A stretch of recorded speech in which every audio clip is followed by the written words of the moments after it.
Things with Wings Productions, with the support of Whimsical Productions and Collected Sounds presents Episode 24 of the Skylark Bell. I'm your host, Melissa Oliveri. In our last episode, Magpie successfully found the Skylark Bell, bringing sound and life back to Meadow Lane. In today's episode, we continue our adventure with Chapter 24, Everything Finds Its Way in Time, where Magpie and Lucas learn about the curious connection between Farfalla and Lucas's grandmother, Gemma Starling. So get comfortable, grab a blanket, a warm drink, and let's get started. Magpie bursts through the front door of her house, races to the sunroom, and grabs her surprised mother by the arm. Mrs. Phaeton, standing at her easel and working on a brightly colored landscape, drops her paintbrush on the floor, spattering paint in a long red streak. "What on earth? Magpie, what is this about?" she asks. "There's no time to explain right now. We need to go to Lucas's house. Come on," shouts Magpie, pulling her bewildered mother out of the old farmhouse.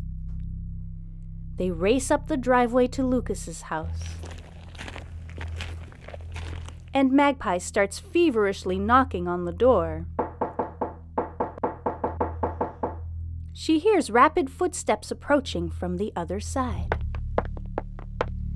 and stares at Lucas's exhausted, confused face as he swings the door open. She doesn't give Lucas a moment to breathe before launching into a jumble of information.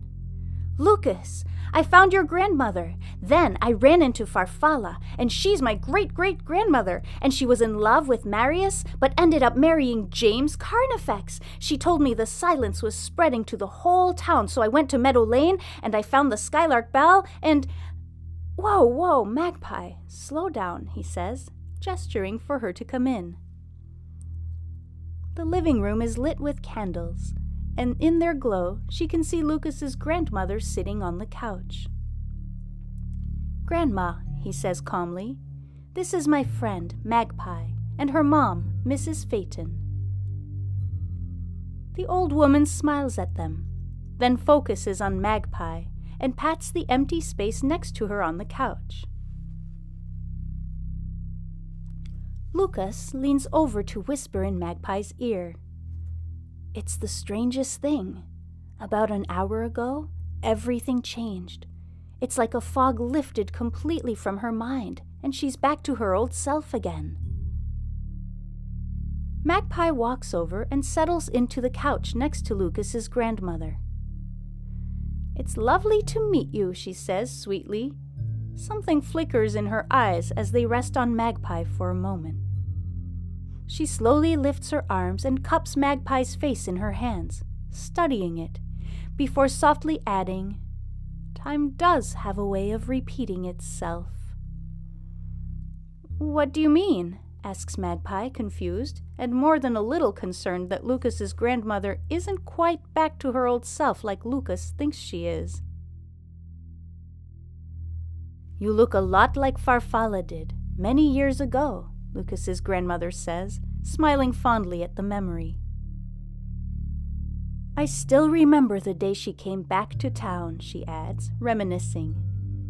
"When Farfalla first returned, she had been gone so long it was like she didn't remember anyone. She seemed completely lost, but somehow she connected with me, and we forged a kind of kinship. I did all the talking, of course, but she was always happy to hear my stories." Magpie is staring at the floor, her brow furrowed. "You said when Farfalla returned to town. How long had she been gone, and where had she been all that time?" "Oh, she had been gone for nearly 30 years, if my memory serves me right. She was very secretive when she came back. I'd heard the rumors that she had died at sea, and I tried to get her to tell me where she'd been, but she kept her past under lock and key.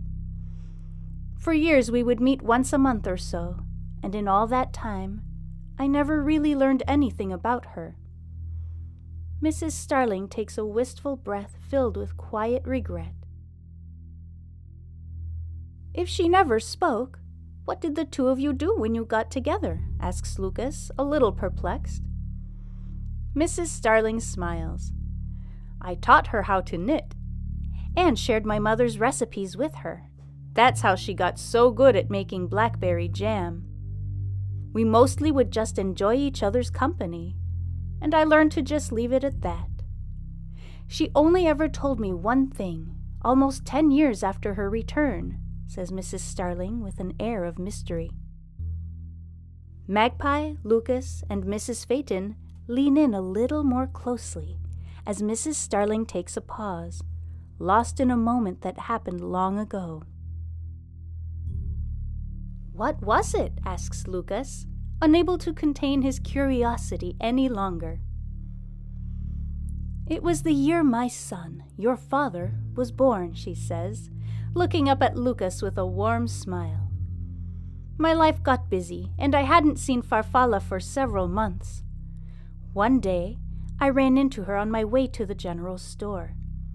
She looked very upset, and when I asked her what was wrong, she whipped out a small notebook and quickly scrawled some words that I will never forget."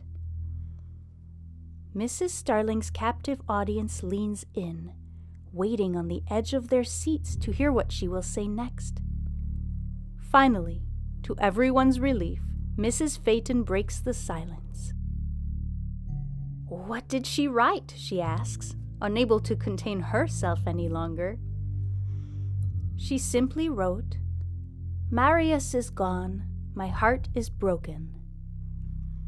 I had heard about the love story between her and Marius, and about him disappearing in a snowstorm. But to my knowledge, he had never been found. So it was strange that she would be so upset by it nearly half a century later." Mrs. Starling heaves a long sigh. "She walked away silently after that. And after that day we never really connected again," she adds wistfully. Silence echoes in the small living room as Magpie, Lucas, and Mrs. Phaeton absorb the story. Mrs. Starling takes a breath and resumes. "A few years later, I lost my husband, and eventually my son and his wife in that car accident." She glances at Lucas, who looks down at the floor. "I thought of Farfalla often in those times, all the pain and loss she had suffered. I took in Lucas, and he brought joy and light back into my life." This time, Lucas looks back at his grandmother and winks at her. "I just wish there was something that could bring joy and light back into hers," she says, her voice full of regret. Suddenly, Magpie remembers the photo in her pocket. "I found this on the mantel at Meadow Lane," she says, carefully pulling it out of her pocket. "It was too dark for me to see, but I felt an urge to take it with me." She gingerly holds up the photograph. It is clearly visible now. A handsome young man with dark wavy hair stands next to a girl with long curls down to the middle of her back. They are looking at one another, smiling, love emanating from their eyes. "Look, there's an inscription on the back," says Lucas, grabbing the photo out of Magpie's hand. "It says, 'My heart is yours, and yours is mine. All will find their way in time.' That's what Farfalla said to me at the diner.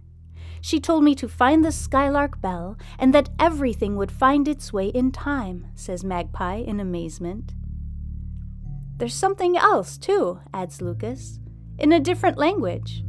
I'm not sure what it means." He shows Magpie, whose eyes widen immediately. "Those are the words that were carved into the Skylark Bell," she exclaims. "It looks like Gaelic, but I don't know enough to translate," says Mrs. Phaeton, peeking over Lucas's shoulder. Lucas flips the photograph over in his hand and immediately freezes in shock. That photo, Marius and Farfalla, Magpie, They look just like you and me, he stutters, turning to look at her. How is that possible, he asks, his eyes wide.